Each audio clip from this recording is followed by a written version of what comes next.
Hi guys, welcome to today's plan and recap. We're looking at a patient who's got a very bulky partial denture in the upper and unable to tolerate it, not surprisingly, because he's really missing a lot of teeth on the top and only got that segment on the right hand side to support his partial denture. But if we look at his case, he's actually a lot more complex than it looks. So let's first start looking at the gum display. He's got a fair amount of gum display with the teeth that are still present. And if you look at the position of the lower teeth, they're quite far forward. So he's had a fair amount of bone resorption on the top, and the lower teeth ended up being quite far forward. So almost a class 3 situation. So if we look at the x-rays, we can see that the zygoma bones are very, very thin. And on the panoramic x-ray, the sinuses are extending very, very far forward and they're low. And because of this situation where he's got the gum display, we actually need to do a fair amount of alveolectomy on this side. So if we look at the x-ray, with the amount of alveolectomy that he needs to have done, we're actually going to have a situation where it's going to go past the lowest point of the sinuses. So we need to do a sinus crush in this area. But in the front, there's hardly any bone left. And also, because it extends so far forward, that also limits the bone that we have to deal with the situation. So, interesting case. If we look at the cross sections, you can see that there is how far forward the sinuses are extending and how thin the residual maxillary bone is. But if you also look at the lower jaw's also got a very, very narrow bone. So how are we going to overcome that? That's something for us to plan.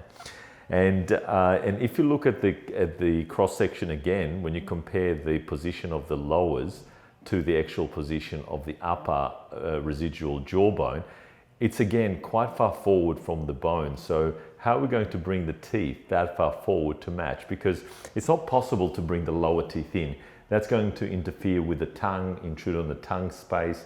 So we can't really bring them in all that much. We can do a little bit, but not too much. So what we're going to need to do is position the implant in a way that's not going to create this massive ramp, which is going to be difficult for the patient to clean. So when we look at this cross-section transverse view, you can see that the pterygoids are also very small at the back, so there's not a lot of them, not a significant volume of bone in there, and the zygomas are thin. So the treatment plan for this case was to do a double zygoma on each side, because there was really no maxillary bone at all into which to anchor normal implants. And he had the pterygoids simply because we had to do a sinus crush in the back in order to deal with those low sinuses.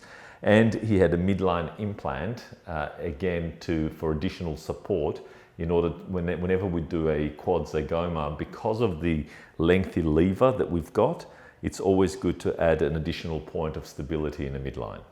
If we now draw our attention to the lower, remember how we had a very narrow bone to deal with. So what I ended up using were the Straumann, the new TLC implants. The advantage of the TLC implants is that they've got this polished collar.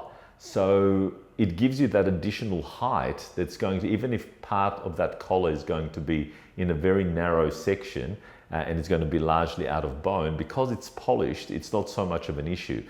We still put a multi-unit abutment on top in order to get to be able to connect the full arch bridge, so it's not direct onto the implant, but rather through a prosthetic screw. But at least we've got that polished collar in a very thinner part of the bone, so we don't have to do a massive alveolectomy. So this case went all to plan, exactly how we planned it. So that was good, because I had all the anatomical limitations that I could see from the x-ray, so we're able to do the treatment exactly how I planned it. See you guys next week for our next case.